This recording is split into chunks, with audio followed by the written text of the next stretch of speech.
Hello everybody, welcome to Sold Exclamation Point, the National. We're leaving for the National tomorrow, real early in the morning. We're probably still going to be in the car, this time tomorrow.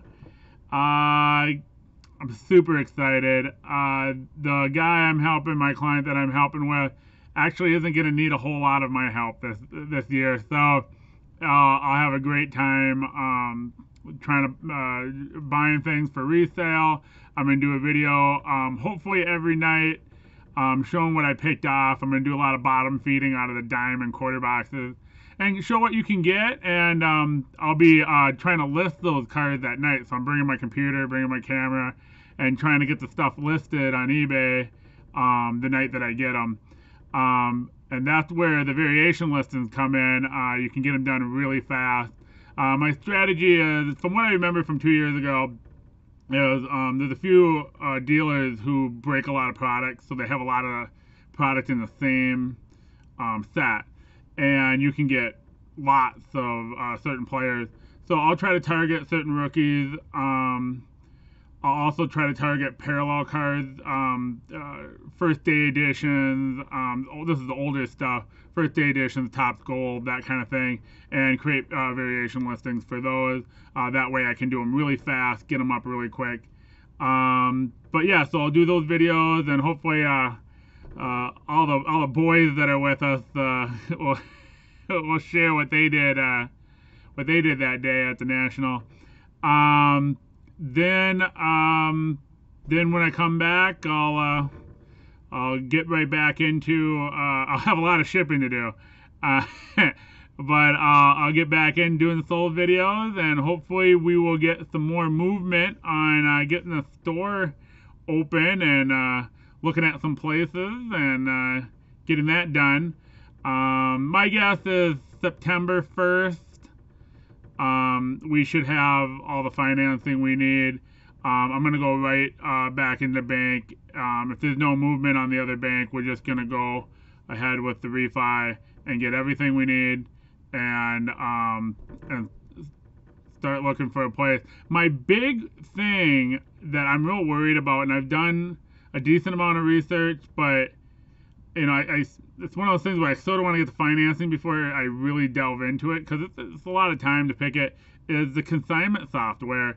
There's a number of options out there. I'm looking at them. I tested a few out. I really want a certain system, but does it exist in a software that's ready-made? And of course, when you're a brand new business, or when you're moving into something like this, I can't spend $45,000 to develop my own personal software. That's something you do when the volume can allow it. So if you're at a point where you're moving 200,000 items a year, well, yeah, then you can spend $45,000 on a piece of software, because it just make everything faster. Can't do that right away. So yeah, there's a few out there. If anybody out there does consignment and utilize the software, more than welcoming any feedback on what you've used. I do remember my first job out of college, I worked for a company called Win Communications. They had resold BlackBerry service, this was a long time ago, to the deaf and hard of hearing market.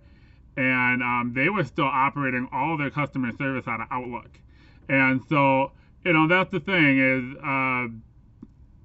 you go to war with what you have, not with what you want. And when I finally got hired, they converted over to a piece of software that they spent a lot of money on. But yeah, I mean, you can run customer service through Outlook. I believe they had 25,000 customers, and they were running all the customer service through Outlook. So I might have to keep rolling with Excel spreadsheets and using a generic software. So I'll probably find a generic out-of-the-box consignment software, which I do need, and then I might have to pair that with my current Excel spreadsheets that I utilize for inventory. But well, that's one of the big ones that I'm just kind of like, I want to get that right. I don't want to get that one wrong, because getting it wrong means we're going to take so much more time processing every item. The faster you can get the items processed, the cheaper the labor is. So, so real excited about that. Excited about the National. Excited about the store. Hopefully coming to fruition pretty quickly. Let's get our sold stuff done right now. I'm going to get it all packaged up, pay my clients, and then I got to do the process of converting all my listings over to 5-day handling.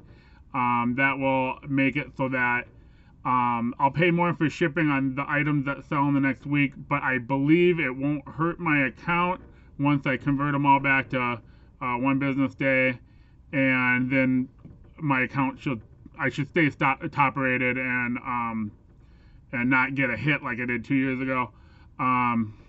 Fingers crossed. All right, let's get into it. First up, we got some pennants. Very nice Arkansas pennant from that collection that I got. This is $28, real good condition, not much creasing, screen print's great. There were a few of these available, which is why it's not a big dollar one.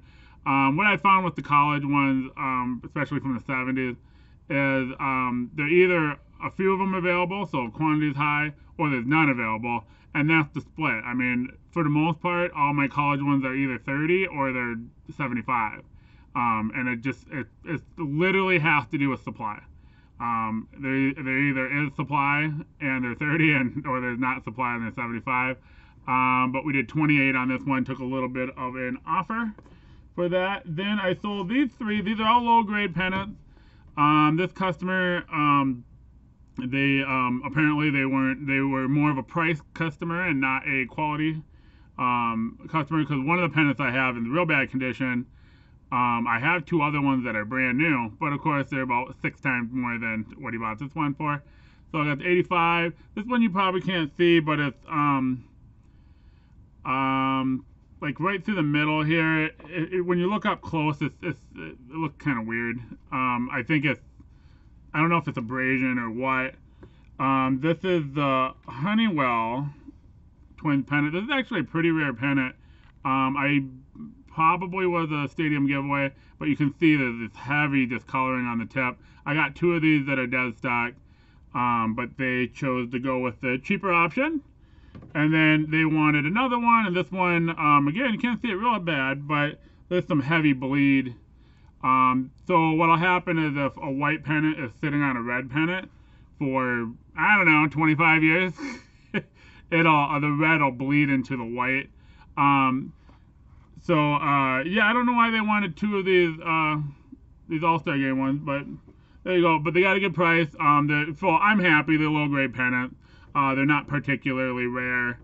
So I'll sell them for cheap. Who wants to buy 3? Cool. Let's do them for cheap. Those 3 went for $25. So, everybody's happy in that situation. Nice Boston Red Sox, 7.5. American Needle. I want to say this is the 50s logo. I could be wrong. That went for $27. Okay, we got 2 ticket stubs. We got one was a June 23rd, 1963. That's Minnesota Twins. Probably a Killebrew hit, I think. Nothing major happened in that game. $11.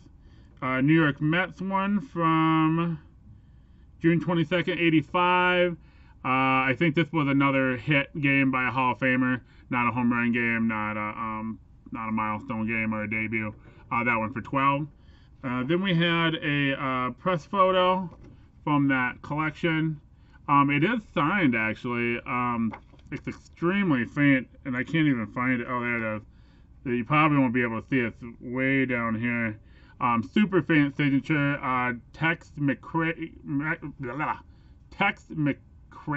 and Jinx Falkenberg. Okay.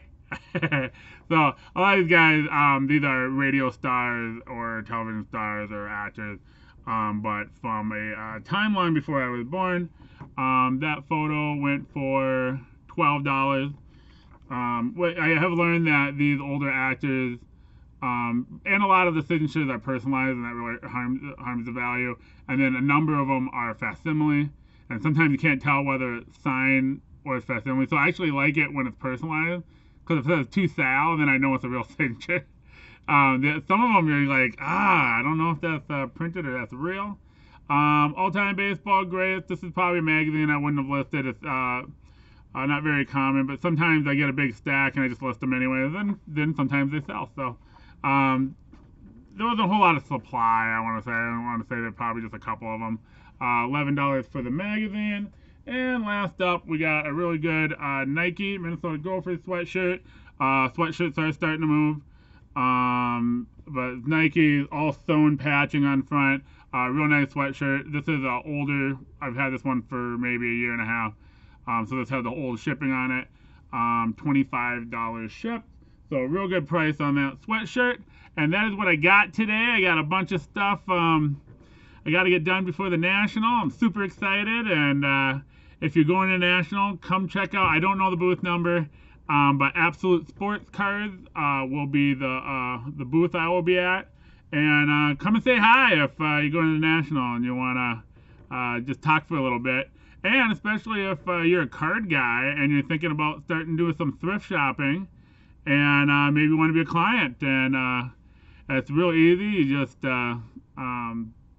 whenever you get a box full of stuff, you just ship it to me. I take care of everything. So let me know if you have any questions, and have a great day, everybody.